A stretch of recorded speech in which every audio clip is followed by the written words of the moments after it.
falar uma coisa. A Bíblia diz que Deus, para cada um, Ele dá uma coisa. Eu trabalhei numa firma automotiva durante 12 anos. E o interessante, eu sou tapeceiro. E nessa firma automotiva, quando eu cheguei lá o primeiro dia, eu achei que eu ia fazer tudo o que eu sabia fazer. E eles me contrataram para mim apertar um parafuso. E eu entrei nessa empresa, eu achei que eu ia fazer banco de carro, ia cortar, costurar. Quando eu cheguei lá, eu só tinha que colocar o banco de um carro dentro do carro. Só que a empresa fazia, por mês, por hora, 55 carros por hora. Parou para pensar? 55 carros por hora e eu só colocava o banco dentro do carro. O reino de Deus também é assim. O reino de Deus é organizado. Cada pessoa foi chamado para fazer uma coisa. Deus não te chamou para ser um servo inoperante. Deus não chamou a gente. E às vezes eu olho uma pessoa que canta, o outro, a irmãzinha cantando, eu falo, meu Deus do céu. Só que Deus chamou ela para isso. Mas Deus te chamou para alguma coisa também. Porque a glória nunca será da irmã nem minha. A glória é de Deus. A glória sempre será de Deus. Se você está inoperante, a culpa não é de Deus. A culpa é sua. Porque você não entendeu o chamado. Deus não chama a gente só para ficar sentado no banco. Ele chama a gente para melhorar e para ajudar outras pessoas a melhorarem. Eu vim para cá hoje, eu estou estudando sobre um assunto e ministrando na igreja sobre esse assunto. Eu estou falando sobre limites. E quando o pastor me convidou, Deus colocou algo no meu coração. O primeiro vem primeiro aquilo que é seu, né? Me veio algo meu para me falar e eu falei, eu vou falar sobre isso. Depois eu fui orar e aí Deus falou algumas coisas ao meu coração. Ele falou, você vai falar sobre o que você está falando na igreja, sobre limites. E a princípio, é uma coisa que a gente não gosta muito de limites. O ser humano não gosta de limites. Mas limites, eles são vitais na nossa vida. Dentro do assunto que eu estou lendo e estudando, eu quero falar uma coisa para você. Algumas pessoas acham que quando um pastor vem pregar na frente da igreja, a minha família veio do candomblé. E no candomblé é assim. Você faz a gira no candomblé. E quando você gira e você para, já não é mais você. Você se tornou um cavalo de uma entidade. O que eu amo Deus é porque Deus não me tem como cavalo, Deus me tem como filho. Então na questão de filho, Ele me dá responsabilidades. E nessas responsabilidades, por que eu estou falando disso? Porque as pessoas acham que quando um pastor chega aqui na frente, abaixa alguma coisa nele, ele começa a falar. Não. A gente estuda, a gente lê, para poder ajudar a igreja. E eu quero que você entenda isso. Não abaixou nenhuma entidade. É o Espírito Santo que nos faz lembrar de coisas que a gente lê, estuda, para poder falar para vocês. Segundo a necessidade de cada um. E eu quero falar um pouquinho sobre limites, não vou me demorar. Dentro do assunto que eu estou lendo, tem um personagem, um pai, que ele procura um pastor para que o pastor o aconselhe a respeito do filho.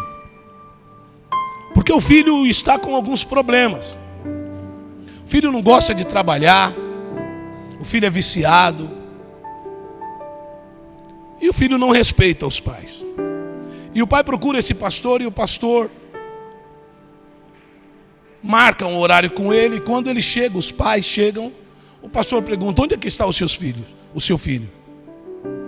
Ele não veio, pastor. Ele não veio. Mas por que ele não veio? Ele não veio porque ele acha que ele não tem problema. Ele não tem nenhum problema. E aí o pastor começa a ouvir os pais. E o pai começa a falar para o pastor quem era o filho. O filho era um péssimo estudante. Ele estudava quando ele queria. E quando ele ia para a escola ou para a faculdade, o pai dava dinheiro para ele. O pai comprou um carro para ele. E ele ia para a faculdade com o carro e dinheiro que o pai dava. Ele não tinha horário para chegar em casa. Então ele chegava a hora que ele queria em casa. Ele não tinha nenhum tipo de responsabilidade.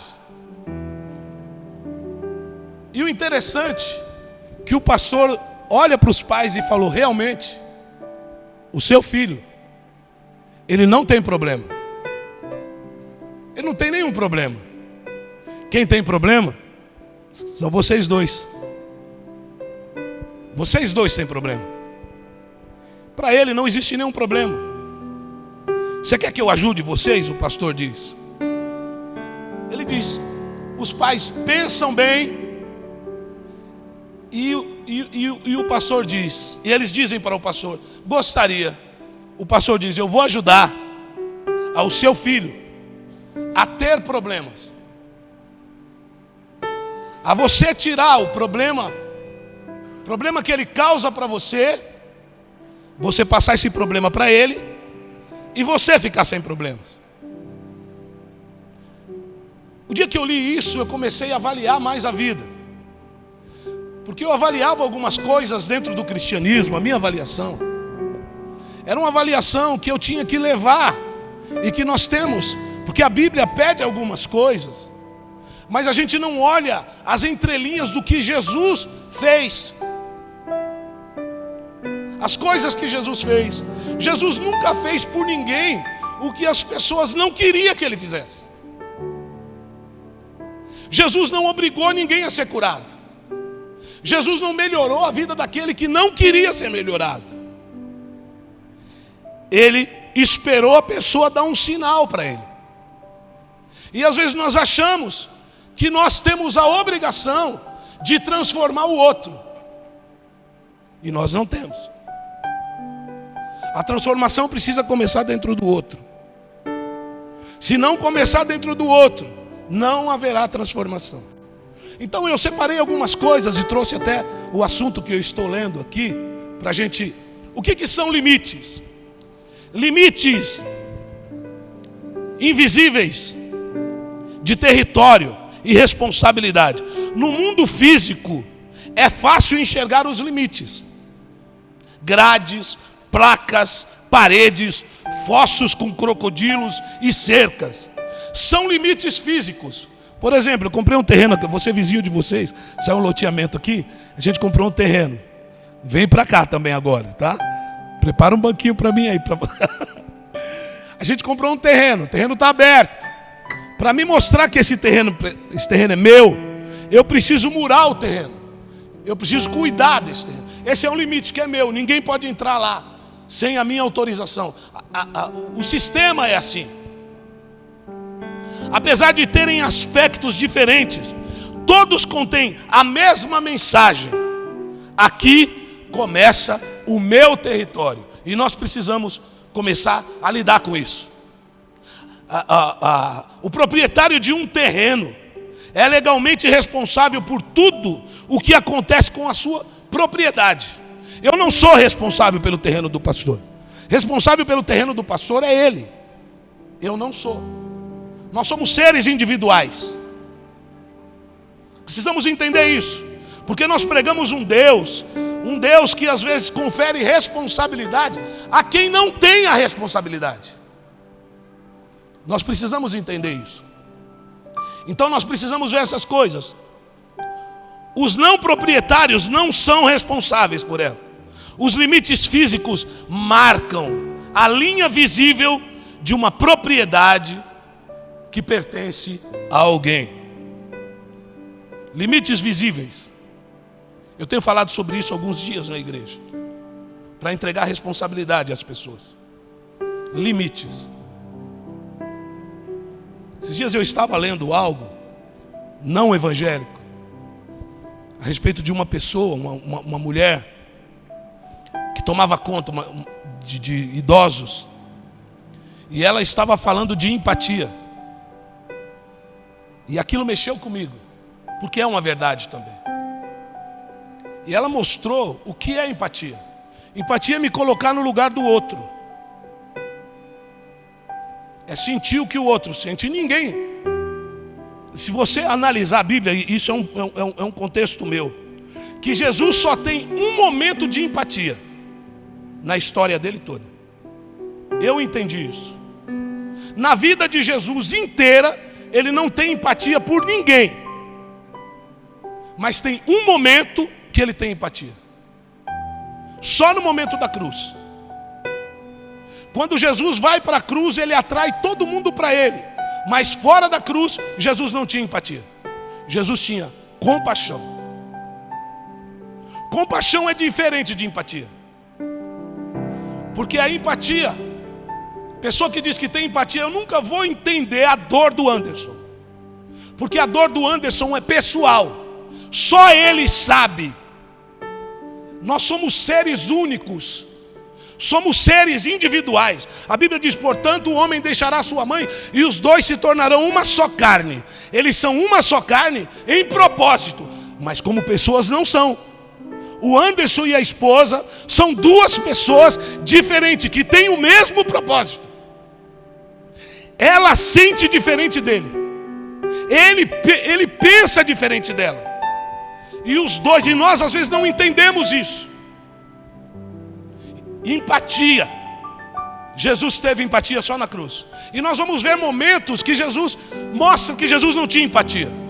A mulher Cirofenícia, que chega até Jesus e fala para Jesus: a minha filha está incrivelmente doente. E aí, endemoniada, e Jesus olha para ela e fala assim: não é lícito pegar o pão dos filhos e dar aos cachorros. Você sabe o que Jesus disse para aquela mulher? Jesus chama aquela mulher de cadela. Você parou para pensar? Só que aquela mulher, ela se humilha e ela se coloca na condição de cadela. E ela diz assim: mas os cachorros também comem as migalhas que caem da mesa do seu Senhor. Ela falou: eu estou preparada para me dar uma migalha, que eu aceito a migalha. Eu já falei isso aqui. Se é uma mulher brasileira que vem aqui falar para o pastor Anderson: pastor, eu estou com um problema em casa. E o pastor fala: não é lícito, não vou atender você. Você sabe o que ela faz? Ela está empoderada. Ela vai, procura um advogado e processa o pastor. Só que aquela mulher, ela sabia que Jesus podia curar a filha dela. Ela se humilha. E a Bíblia diz que aqueles que se humilham são exaltados. Quando ela se humilha, não tinha como Jesus não abençoar aquela mulher. Não tem como. E aquilo não é empatia, aquilo é misericórdia. A história de Zaqueu, a história da morte de Lázaro, que Lázaro morre, e depois que, antes de Lázaro morrer, a irmã de Lázaro manda chamar Jesus. E quando chega lá, a pessoa a quem tu amas está morta. Jesus fala assim: eu não vou, não é para ir agora. Por que eles falaram a pessoa a quem tu amas? Eles queriam impressionar Jesus. Jesus não vai. 4 dias de morto, Jesus chega. E quando ele chega ali, Lázaro já estava morto. A dura que Marta dá em Jesus. Ela entra, Jesus entra. Marta fala: Senhor, se o Senhor tivesse chegado antes, meu irmão não teria morrido. Aquilo é uma dura que ela está dando em Jesus. Que amigo é você? Fica sabendo que meu irmão está doente e você só vem depois. Jesus fala: onde colocaram ele? Aí Jesus vai. Aí a outra, acho que Marta, uma das outras irmãs, vai até Jesus, acompanhando Jesus. A mesma coisa que uma falou, a outra falou: Senhor, se o Senhor tivesse chegado antes. Elas já estavam discutindo sobre aquilo. Que amigo que é esse cara? Precisamos rever os conceitos de amizade com esse cara. Jesus, em alguns momentos, ele tinha compaixão. E nós temos que ter compaixão. Por isso que eu quero falar sobre limites. Porque muitas vezes, aonde é para mim ter compaixão, eu tenho empatia. Às vezes eu não posso ter empatia nem para com a minha esposa, em alguns momentos, porque é necessário eu falar para ela não. Não, isso vai nos prejudicar. E eu quero te levar a entender que o sim e o não, a Bíblia diz que a palavra de um cristão tem que ser sim, sim e não, não. Eu preciso pesar o meu sim e o meu não. Eu quero ter uma vida de sucesso, mas eu não peso o meu sim e o meu não. Eu faço coisas impensadas, eu falo coisas impensadas, eu ando segundo a minha emoção. E a Bíblia também diz que como ribeiros de água, assim está o coração do rei na mão do Senhor. O nosso coração está na mão do Senhor. Eu preciso entender isso. E eu trouxe algumas coisas para falar para você. Como que nós somos criados? A nossa criação, você sabia que você é resultado final de pessoas que já morreram? Você consegue olhar em você e ver traços do seu avô em você? Você consegue olhar em você e ver traços do seu pai, da sua mãe? Você consegue ver isso? Eu consigo. E quando eu olho para isso, eu percebo que a minha vida, ela foi projetada. E que pessoas, por isso que nós temos que tomar muito cuidado, quem tem filho pequeno, e adultos também. Como lidar com as nossas crianças, porque nós estamos formando a personalidade deles. Eu trouxe algumas coisas para falar para você.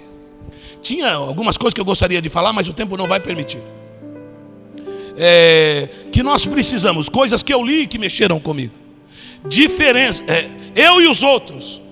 Eu preciso entender que eu sou diferente dos outros. Isso é fato. Eu preciso perceber que os limites me definem. Os limites que eu crio para mim. Aqui basta, parou, não, ou vou, não vou. Isso tem que ter critério. E eu preciso conhecer os meus. Os limites definem o que sou e o que os outros são. Os limites podem mostrar onde termina e onde alguém começa, dando-me uma ideia de posse do que eu sou dono e do que eu não sou dono. Me casei com uma mulher. Assumi uma aliança com ela. Tenho filhos. Até uma determinada idade, esses filhos, a responsabilidade é minha. Porque nós estamos vivendo numa sociedade onde as pessoas, e principalmente, eu não estou falando para pessoas não crentes aqui. Estou falando para crentes. Numa sociedade cristã em que as pessoas não sabem os seus limites. As pessoas vêm para Jesus e acham que vir para Jesus é viver uma vida do jeito que eu quero. Não. Jesus diz assim: você me chama de Senhor, mas você faz o que eu mando. Você parou para pensar? A escolha que eu faço em ir para Jesus é uma escolha de estar embaixo de ordens de alguém que é Senhor. Ele manda. Eu posso dizer sim, ou posso dizer não. Eu preciso entender isso. E eu preciso ver como que Deus e como eu vou lidar com isso.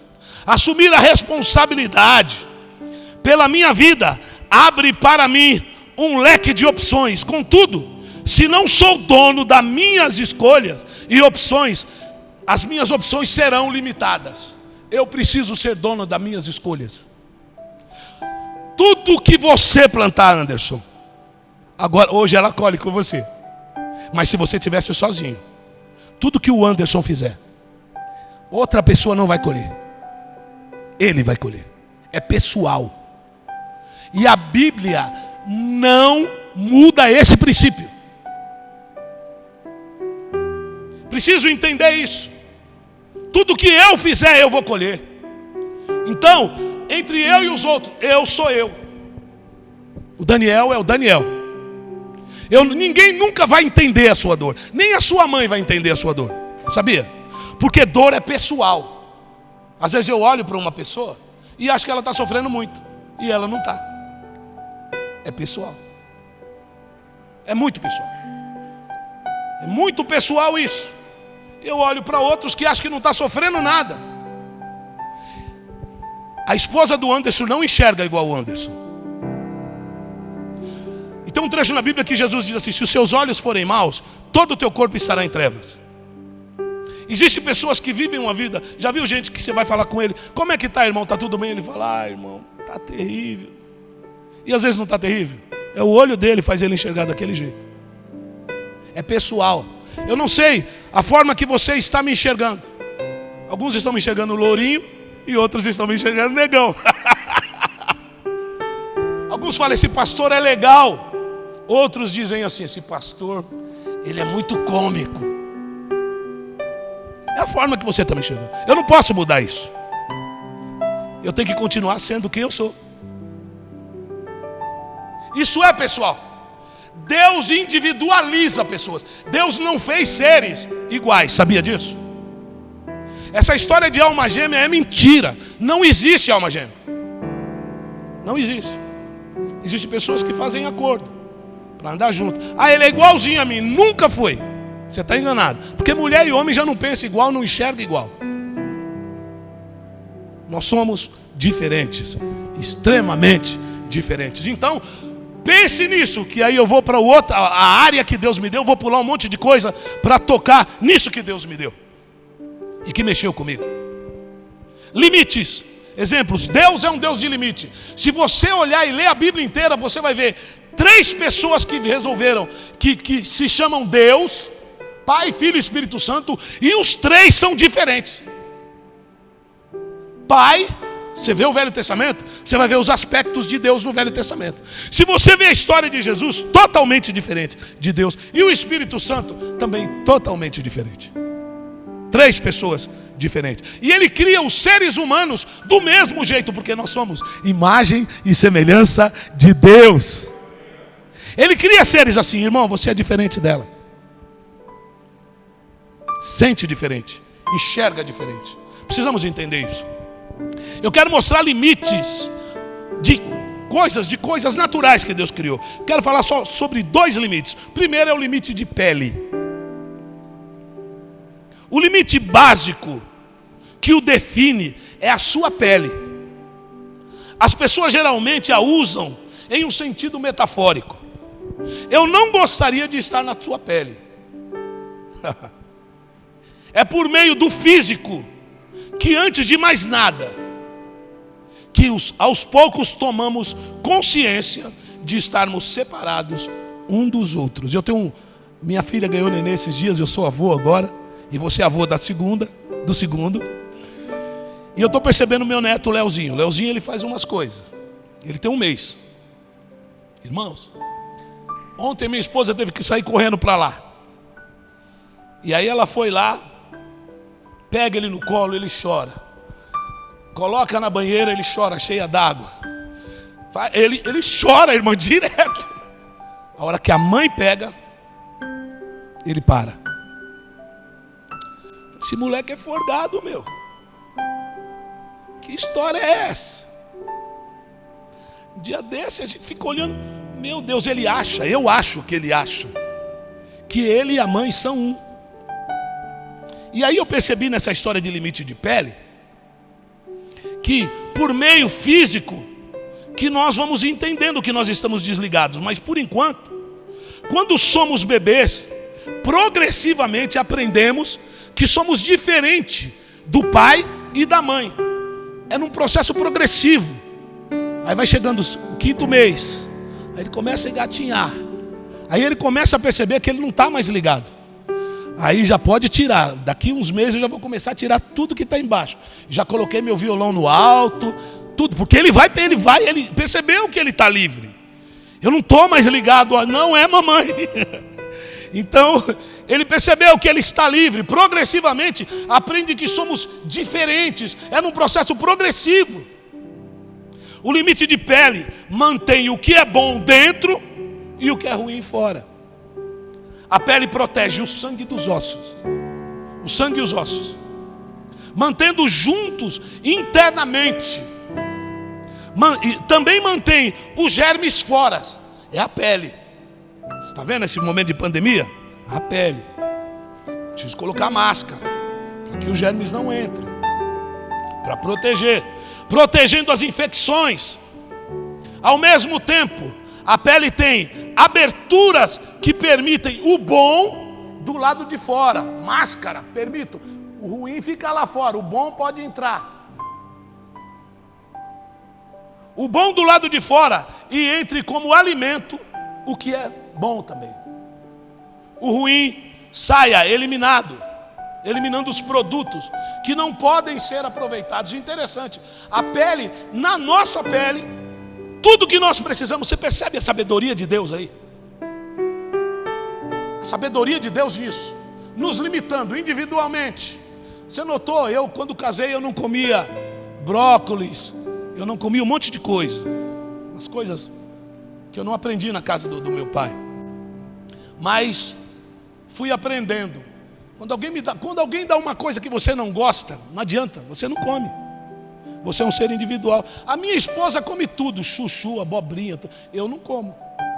Eu sou carnívoro, filho de baiano. Como só carne, salame, essas coisas. É interessante isso. Precisamos entender isso. Agora eu quero mostrar algo para você que foi isso que a palavra de Deus mexeu no meu coração. As vítimas de agressão física e abuso sexual, em geral, têm pouca noção a limites.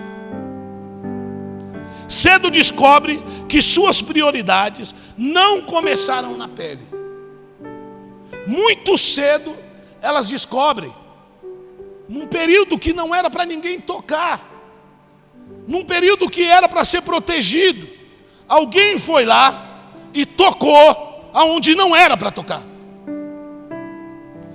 E isso traumatizou a pessoa.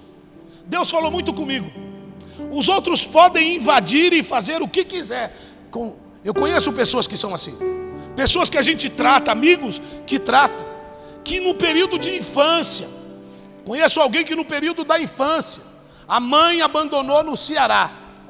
Abandonou ela lá, 5, 6 anos. Foi morar na casa da tia. E na casa da tia, ela foi abusada pelo tio com 6 anos. Até os 9 ela foi abusada. Depois dos 9, ela falou alguma coisa para a tia. E a tia não acreditou, expulsou ela de lá. Ela foi morar na casa da outra tia. E aí o outro tio abusou dela também. Sabe o que aconteceu? Hoje essa mulher, a definição que ela tem de sexo é uma definição louca. Qualquer pessoa que ela conheça, ela se relaciona. Porque o período de aprendizado, o período de ensino, foi um período traumático. Eu me casei com 22 anos, sem nenhum relacionamento sexual. Tem a ver com o que os meus pais passaram a mim.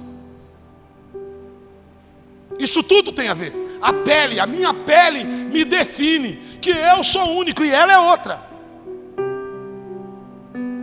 Eu sou dono da minha pele. Eu tenho responsabilidade pela minha pele. A Bíblia diz, se você vê o que Paulo está falando, do juízo daqueles que pecarem contra o seu corpo. Já leu quando Paulo fala a respeito disso? Que Deus trará juízo tudo o que eu fizer com o meu corpo, porque o nosso corpo é templo do Espírito Santo de Deus. Preciso tomar cuidado com o meu corpo e o corpo dos outros também, porque eu tenho responsabilidade pelo corpo dos outros. A minha pele me define. Vítimas de agressão, quem sabe você que está aqui hoje foi vítima de alguma agressão. Período de infância, o período que você tinha de ser protegido, não foi. E a visão que você tem da vida sexual é uma visão louca. Vive achando que tudo é normal. Não é normal. Não é. Deus nos chamou para a santidade. Deus nos chamou para fazer diferença nessa terra. Deus nos chamou para isso. Outra coisa que mexeu comigo, e eu já vou parar por aqui e vou para os finalmente, é a palavra. Essa é um problema muito sério. Limites com a palavra. Momentos que nós precisávamos dizer não. E eu não consigo dizer não. Não para a esposa, não para o marido, não para o filho, não para o sistema. Eu tenho certeza que se nós, não precisa levantar a mão, que se nós fizermos uma pergunta que você consegue dizer não, pouca gente vai dizer eu consigo. Porque dizer não é terrível. Às vezes eu quero ser aceito. E porque quero ser aceito, eu digo sim para coisas que eu não podia fazer. Por exemplo, no final do ano passado, eu tomei um bonde violento. Eu sei dizer não, irmãos. Dizer não, eu nasci numa casa que meu pai me ensinou a dizer não.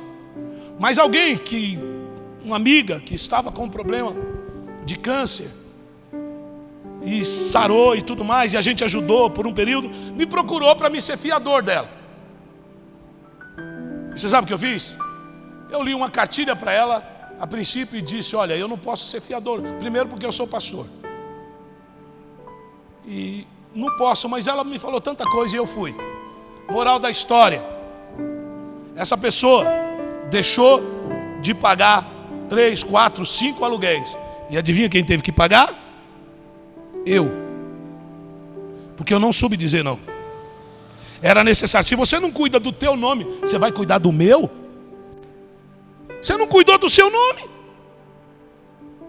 Às vezes nós somos assim. Porque a Bíblia diz, dá a quem te pede. Mas a mesma Bíblia que fala que é para você dar a quem te pede, ela manda você ser prudente, manso como uma pomba, mas prudente como uma serpente. Você parou para pensar nisso? Tem uma víbora ali no canto. Se eu não passar no caminho dela, ela nem liga para mim. Entra no caminho dela. O que ela faz?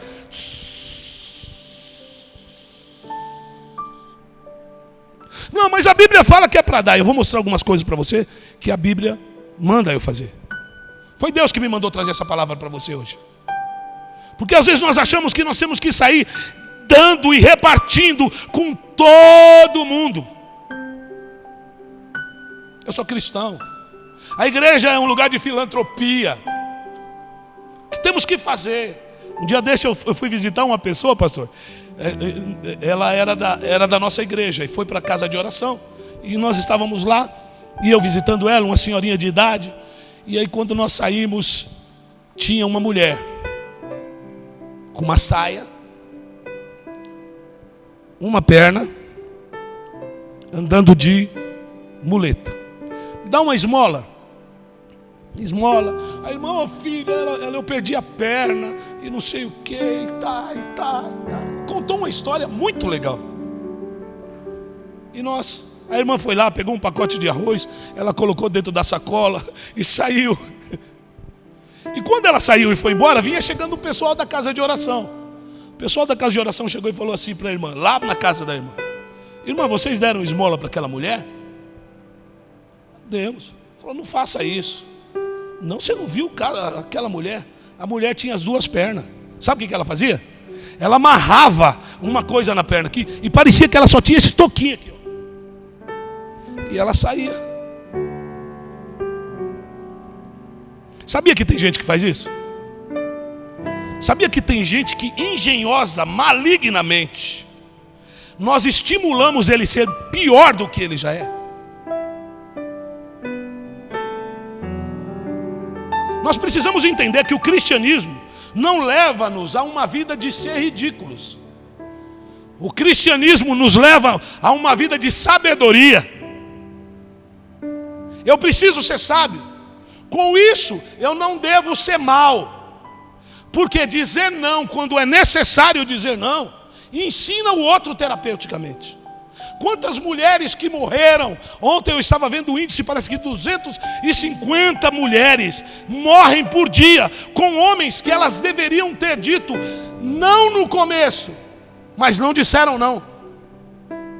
Não, ele é agressivo, ele bate, ele faz isso, ele faz aquilo, mas não, ele vai mudar. Olha, se você não tomar uma atitude, eu não vou mudar, eu não continuo com você. Eu sou contra o divórcio. Mas existem situações que não têm saída. E hoje elas estão mortas. Precisamos entender que o mesmo Deus que me manda dizer sim, Ele também me manda dizer não. E o meu não, ele tem que ser terapêutico. Às vezes o meu não precisa ensinar o outro. Esse pai que chegou para o pastor e falou do filho, se no começo da vida ele tivesse mostrado valores. Eu nasci numa casa, eu não sei se eu falei para vocês, eu sou primo do Salgadinho do Catinguelê. A minha família, todo mundo é músico. Meu pai era músico. Eu nasci numa casa ouvindo música. Meus irmãos têm ouvido musical. Eu nunca estudei música, ouvido. E o interessante é que quando meu pai viu que eu tinha um bom ouvido, ele falou: filho, você quer aprender a tocar violão? Eu já contei essa história aqui para vocês? Não, vou contar. Você quer aprender a tocar violão, filho? Eu falei: quero, pai. Ele vai me dar um violão. Oba! Sabe o que meu pai fez? Comprou um saco de limão desse tamanho assim, ó. Eu tinha 10 anos. E aí ele falou: coloque uma dúzia de limão dentro desse saquinho e saia batendo casa por casa e oferecendo limão para as pessoas. Aí eu falei: eu não vou não. Mas naquela época, quando um pai mandava um filho fazer uma coisa, ele tinha que fazer. Que vergonha. Vai limão aí, tia. Vai limão aí, tia. E as mulheres olhavam para aquele neguinho, careca, com um shortinho, ficava com dó e comprava limão. Vendia um saco de limão. Não era para ficar com dinheiro não. Traz o dinheiro para o pai. Não era para mim. Dei o dinheiro para o pai. Falei: semana que vem ele vai me dar um violão. Ah, legal. Sabe o que o pai fez? Viu que eu vendi rápido? Comprou 2 sacos de limão na semana seguinte. Vamos vender limão, vamos vender limão. Vou vender limão. Eu achei que ia ser fácil. Saí, vendi. Demorei mais, mas vendi. Terceira semana, 3 sacos de limão. Ele foi aumentando. No terceiro saco de limão, ele me comprou um violão tonante, que eu devia estar no museu da minha família, esse violão, verde. Eu fiquei todo feliz e ainda sobrou dinheiro. Só que aí meu pai me ensinou uma coisa. Meu pai me ensinou a perceber que ganhar dinheiro era difícil. Ter as coisas era difícil. Hoje nós somos pais e os filhos da gente veem a gente chegar num caixa eletrônico. Nossos filhos crianças. Coloca lá dentro o cartão e cospe dinheiro. Nossa, como é fácil. Pai, me dá um cartão desse também. Ele não entende. E nós não ensinamos. Nós não colocamos limites. Meu pai colocou limite. Quando eu completei uma determinada idade, arrumei emprego numa empresa, casei, fui mandado embora do emprego. Adivinha o que eu fui fazer, irmãos? Não arrumava emprego de jeito nenhum, Anderson. Adivinha o que eu fui fazer? Vai limão aí, tia. Nós estamos vivendo numa sociedade que não quer colocar limites nas pessoas. E a igreja nasceu não para que as pessoas venham para Jesus e continuem vivendo a sua vida errada. Porque eu tenho marcas que foram colocadas em mim antes de receber Jesus. E todos nós temos. A Bíblia diz que todos pecaram e destituídos estão da glória de Deus. E o pecado causou traumas em você, em todos nós. Em mim, no pastor Anderson, em todos vocês. Todos vocês têm traumas que só uma pessoa pode transformar esses traumas. Jesus diz: vinde a mim todos vós que estáis cansados e sobrecarregados, e eu vos aliviarei. Sabe o que é isso? Quando eu percebo, papai morreu, mas deixou uma carga emocional de mentira. Eu já contei, não sei se eu contei aqui. Eu tinha uma vida, meu pai era meu pai era um presbítero, mas meu pai era muito justo, extremamente justo. Não conheci um homem justo como meu pai. Só que meu pai tinha um problema muito sério. Meu pai, por ele ser justo, ele não era flexível. E a Bíblia diz que nós não podemos ser nem demasiadamente sábios e nem demasiadamente justos. Tem que haver flexibilidade. Meu pai pegava uma criança, eu criança, e a minha década é a década dos filhos que eram espancados. Eu fui muitas vezes espancado. Agora você imagine, uma criança de 0 a 5 anos é montado a personalidade de uma criança. De 0 a 5. Se monta. Se ela nascer num ambiente desfavorável, ela vai buscar tudo isso para ela. Eu nasci numa casa onde papai batia por qualquer coisa. E um dia papai colocou um negócio em cima do lugar e ele falou: não quero que ninguém tire isso daqui. Se tirar isso daqui, eu vou dar uma surra em vocês. 0 a 5 anos. Tirei de lá. Papai chegou do trabalho: quem tirou isso daqui? Fui eu, pai. Ele deu uma surra violenta em mim. Não era surra, era espancamento, Anderson. Espancamento mesmo. Vou colocar de novo aqui. Se alguém tirar, eu bato. Você acha que eu ia falar para ele que fui eu que coloquei depois de uma surra? Você falaria? Ninguém falaria. Sabe o que aconteceu? Eu aprendi a mentir. Eu percebi que se eu falasse a verdade, eu ia apanhar. Então era melhor mentir. Eu jogo a culpa no outro irmão meu e pronto. Nós vamos criando os mecanismos na vida. Esses mecanismos que nós vamos tirando. Pessoas que foram abusadas. Hoje, se você olha a história do maníaco do parque, por trás dele o que tem? Um abuso de um tio que levou ele a ser aquele monstro. Todos começam como vítimas. Todos entram como vítimas. Todos vocês foram vítimas. Só que chega uma determinada idade que eu deixo de ser vítima, Anderson, e eu me torno vilão. E aí Jesus aparece. Por isso que eu não posso batizar uma criança. Eu não posso batizar criança, que ela não tem entendimento. Eu só posso batizar alguém que reconhece que fizeram mal para mim e eu fui traumatizado. Papai errou comigo, fez um monte de coisa errada comigo. Mas eu não preciso ser assim. Eu não preciso ser assim. Aí aparece um cabeludo barbudo, com uma roupa esquisita, falando que é o Filho de Deus. Isaías 61 diz que ele levou sobre si todas as nossas dores. Éramos prisioneiros. Romanos diz que nós éramos por natureza filhos da ira. A morte era a sentença que existia para mim. Mas por quê? Não foi culpa minha, foi culpa de Adão. Adão que... Não, só que você aceitou isso. Este ser aparece e ele resolve mudar a tua história. Te dá uma nova chance. A nova chance é a seguinte: vinde a ele. Crê que ele pode. Você vai andar, você vai ter que renunciar a essa filiação. O filho do Hipólito teve que um dia renunciar a filiação dele e falar: por melhor que ele tivesse sido, o meu pai foi, ele também errou comigo. E por melhor que eu seja com as minhas filhas, eu também vou errar com elas. Mas tem alguém que Jesus, que o próprio Deus trouxe aqui para a terra, que é o seu filho, que quer levar a cabo esta vida errada que nós estamos e que nós estávamos vivendo. Em nome de Jesus, eu quero encerrar falando para você: Jesus pode mudar a tua vida. Há esperança para aquele que se arrepende. Em nome de Jesus. Deus abençoe você.